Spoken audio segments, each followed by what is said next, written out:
নমস্কার। মা কাকিমার হেসেলে আপনাদের সকলকে জানাই স্বাগত। দেখুন, আজকে আমরা এসে গেছি আমাদের বাড়ির ছোট্ট বাগানে। এখানে যতটা পারে আমার মা চেষ্টা করে সবজির গাছ বসাতে।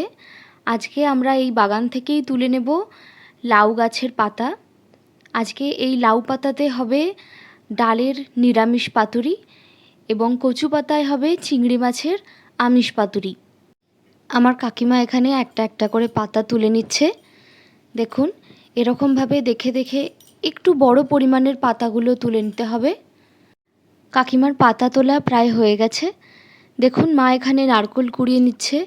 এই নারকেল কোড়ানো হচ্ছে ডালের পাতুরিতে দেওয়ার জন্যে। এরপরে আমার কাকিমা শিলেতে সর্ষে পোস্ত এবং কাঁচা লঙ্কা বেটে নেবে। শিলে বাটা মশলার স্বাদ যেন আলাদাই হয়। এরপরে আমার কাকিমা বেটে নেবে ছোলার ডাল, সাথে কাঁচা লঙ্কা। এরকম করে ধীরে ধীরে পুরো ছোলার ডালটাকেই বেটে নেওয়া হবে। ছোলার ডাল বাটা হয়ে গেলে কাকিমা বেটে নেবে এই চিংড়ি মাছের মাথাগুলোকে। এই মাথাগুলোকে বেটে নিয়ে কিছুটা পরিমাণ দিয়ে দেওয়া হবে ডালের বাটার মধ্যে। আমরা যারা চিংড়ি মাছ ভালোবাসি তারা চিংড়ি মাছের কোনো অংশটাই ছেড়ে দিতে চাই না, তাই এই মাথা বাটাগুলোকে দিয়ে দেওয়া হবে ডালের পাতুরির মধ্যে, কিছুটা ডালের পাতুরির মধ্যে, এবং বাকি ডালের পাতুরি হবে নারকেল কুড়ো দিয়ে। দেখুন, মাথা বাটা প্রায় হয়ে গেছে। আমাদের এখানে সব বাটাই রেডি। এই লাউ পাতাগুলোকে ভেজানো ছিল জলের মধ্যে দিয়ে 10 মিনিটের জন্যে। দেখুন, এখানে ডালের মধ্যে মা পরিমাণ মতো নুন, পরিমাণ মতো চিনি, 1 চামচ হলুদ গুঁড়ো, 1 চামচ লঙ্কা গুঁড়ো, আদা বাটা, নারকেল কুড়ো এবং ভাজা মশলা দিয়ে দিল, পরিমাণ মতো কাঁচা লঙ্কা এবং অল্প পরিমাণ ধনেপাতা দিয়ে দিল। এখন কাকিমা এটাকে ভালো করে মিশিয়ে নেবে। দেখুন, এখন কালো জিরে এবং সর্ষের তেল দেওয়া হচ্ছে। দেখুন, আমার মা এখানে সর্ষের তেলের পরিমাণটা একটু বেশি দিয়েছে। যদি আপনাদের কারোর সমস্যা থাকে তাহলে আপনারা অবশ্যই কম দিতে পারেন। কাকিমা এখন এই ডালের বাটাটাকে লাউ পাতাতে ভালো করে দিয়ে ওর ওপরে একটা কাঁচা লঙ্কা দিয়ে এটাকে সুতো দিয়ে ভালো করে আটকে নেবে, যাতে কোনো দিক দিয়ে বেরিয়ে না যায়।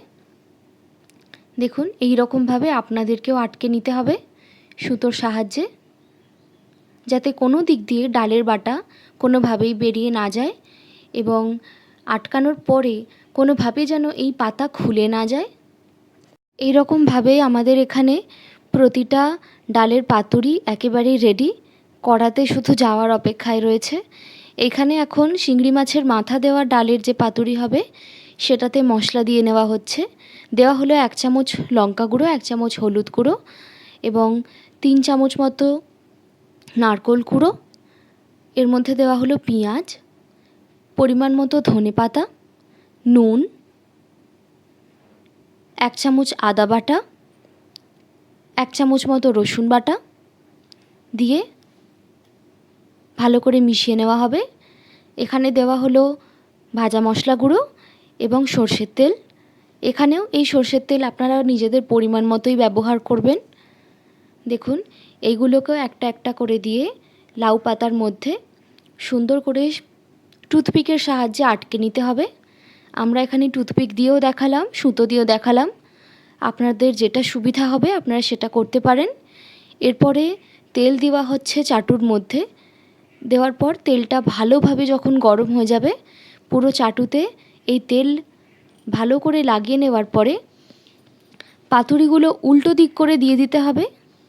এই রকম করেই সবকটা পাতুরি দিয়ে দেওয়া হচ্ছে এই চাটুর ওপরে।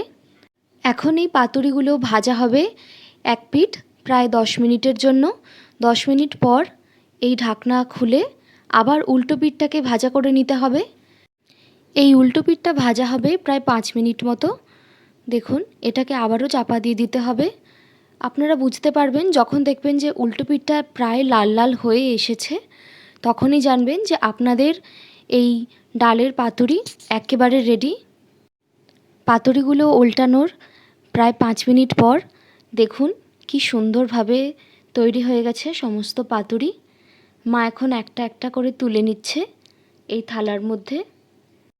এই রকমভাবেই মা বাকি ডালের পাতুরিগুলোকেও ভেজে নিয়েছে। দেখুন আমাদের সমস্ত ডালের পাতুরি একেবারে রেডি। এরপরে আমরা চলে যাব চিংড়ি মাছের পাতুরিতে। কাকিমা এখানে কচু পাতাগুলোকে তেঁতুল এবং লেবুর জলের মধ্যে ভিজিয়ে রেখেছিল 10 মিনিট মতো। কচু পাতা খেলে অনেকের গলায় সমস্যা হয়, তো এই রকমভাবে যদি কচু পাতা ভিজিয়ে রাখা হয় তাহলে আর গলায় কোনো রকমের কোনো সমস্যা হবে না। এখানে মা চিংড়ি মাছের মধ্যে দিয়ে দিল পরিমাণ মতো লেবু, পরিমাণ মতো লঙ্কা গুঁড়ো, 1 চামচ হলুদ গুঁড়ো, পরিমাণ মতো নুন এবং চিনি, এবং দেওয়া হলো 4 চামচ মতো সর্ষে, পোস্ত এবং কাঁচা লঙ্কা বাটা দিয়ে কাকিমা এখানে ভালো করে মেখে নিচ্ছে। এরপরে মা দিল কাঁচা লঙ্কা এবং সর্ষের তেল। এই সর্ষের তেল আবারও আপনারা আপনাদের পরিমাণ মতো দিয়ে নেবেন। দেখুন দিয়ে কচু পাতার মধ্যে এই রকমভাবে বেঁধে ফেলতে হবে সুতোর সাহায্যে, যাতে এখান থেকে চিংড়ি মাছের কোনো গ্রেভি একেবারেই বেরিয়ে না যায়। এই সুতোর সাহায্যে কচু পাতাগুলোকে ভালো করে বেঁধে নিলে গ্রেভি একেবারেই বেরিয়ে যাবে না। দেখুন এটাকে আমরা ভাজা করব না, এই পাতুরিটা সেদ্ধ হবে। এগুলোকে একটা একটা করে এরকম সেদ্ধতে দিয়ে দেওয়া হচ্ছে। কড়াতে দেওয়া হয়েছে কম পরিমাণ জল, তার উপরে ঝিক বসিয়ে এবং জলের মধ্যে অল্প পরিমাণ সর্ষের তেল দিয়ে এই পাতুরিগুলোকে দিয়ে দেওয়া হলো এবং একে ঢাকনা চাপা দিয়ে দেওয়া হলো প্রায় 10 মিনিট মতো। 10 মিনিট পরে দেখবেন সমস্ত পাতুরি খাবার জন্যে একেবারে রেডি হয়ে গেছে। এই পাতুরি দিয়ে আজকে আমাদের দুপুরের খাবার অসাধারণ লাগলো। আপনারাও বাড়িতে রান্না করে জানান আমাদেরকে আপনাদের কেমন লাগলো। এরকম আরও রেসিপি পেতে আমাদের চ্যানেলটিকে সাবস্ক্রাইব করুন, এই ভিডিওটিকে লাইক এবং শেয়ার করুন। Thank you.